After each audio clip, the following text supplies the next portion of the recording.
Hello there, my name is Ben and welcome back to Play the Game Central. So today I'm going to be talking about Easter eggs.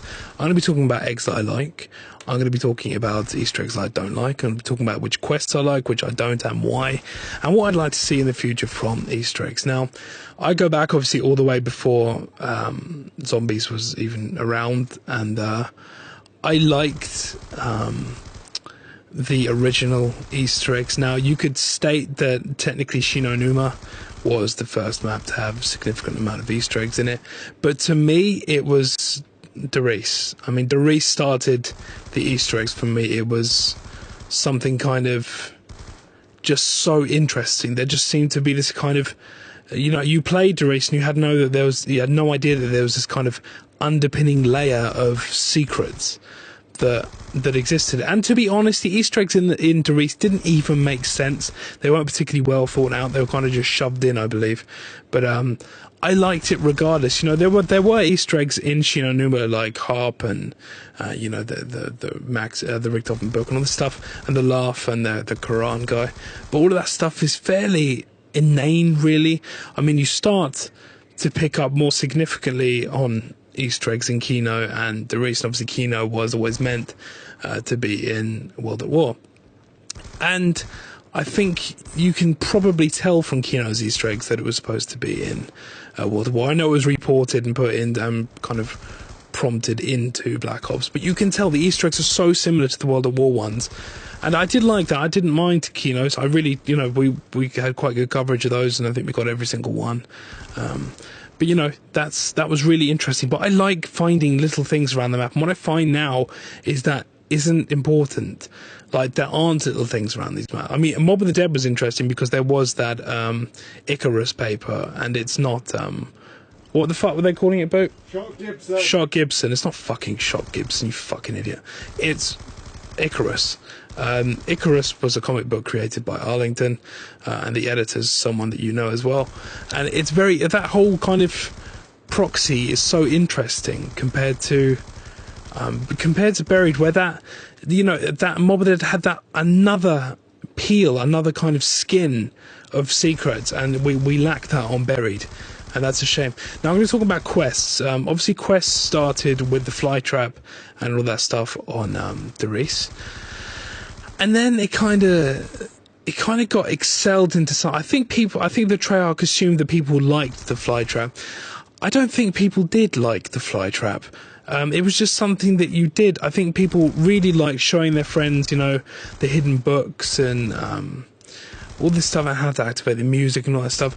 That's more interesting. All the hidden stuff is so much more kind of invigorating when you find it. And otherwise it's, fairly inane. Finding that stuff is fairly inane. I don't particularly like quest eggs on the whole. I would say that the Mob of the Dead quest is probably my favourite in terms of the steps, at least, and the kind of story that gets embedded within those steps. And I'd say that my least favourite is obviously Transit. It's not exactly hard considering what you have to go through to get literally fuck all. That's one thing. The payoff for steps. The payoff for steps should be something that you can't achieve otherwise in game. Otherwise, what's the fucking point? For instance, with Buried, I'm not overly happy with Maxis' side. I mean, I prefer Maxis' side to Richtofen's, to be honest, but there's one thing that kind of irritates me, which is that, go left here, Chris.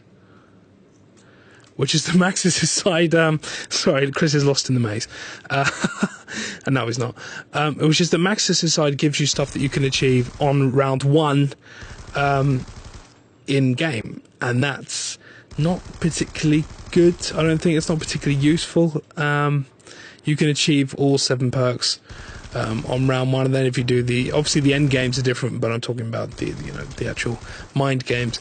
Richtofen's is slightly more interesting because of the 4-gun mule kick and infinite fire cell, which again is useful, but kind of by the time that you're doing Richtofen's, because of the infinity round and finding the levers, you're not going to be on a low level, so you're probably going to have enough points and probably will have the setup that you need by that point. So again, it's not particularly useful. So I'm not sure that the payoffs for the actual mind game Easter eggs were good enough. Potentially a weapon. Imagine having a kind of window weapon that was only obtainable through the Easter egg. Now that would be unique. That would be really cool. And it would be a reason that you'd want to do that Easter egg.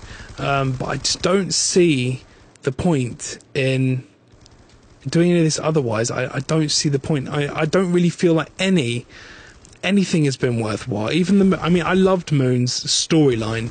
The storyline of Moon was really good, and obviously extends into this map as well because of the way that the plates are. We talked about this weeks before the map came out, but that's how it works. This is all a kind of remnant of the pockets that Moon made, and it's Moon was good, but again, having it, well, I suppose Infinite Perks in that sense was good in Moon because you couldn't get that otherwise, and that was unique. But other than that, I'm not sure it was particularly worth doing. I want something in the next map that is worth doing, something that you can't achieve otherwise, and something that will remind me of Black Ops 2, because it's very, very easy to forget Black Ops 2. I feel it will be very easy to forget Black Ops 2. Black Ops 1 is different because of the ending was so kind of pinnacle. I don't think it's going to be as I hope it is the same. I hope Black Ops 2 has a different ending, but has an ending that is as memorable as Black Ops 1. Anyway, I'd like to know what you think about the Easter eggs. Which is your favourite quest? Which is your favourite Easter egg in terms of finding things?